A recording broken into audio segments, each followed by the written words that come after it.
యజు ఎటు పోతున్నవే?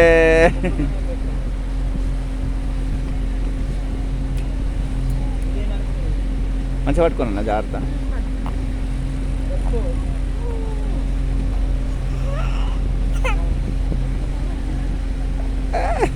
Boat ఎక్కినవా? First time కదా చిన్నోడు. ఎంత సంతోషం అవుతుంది దానికి.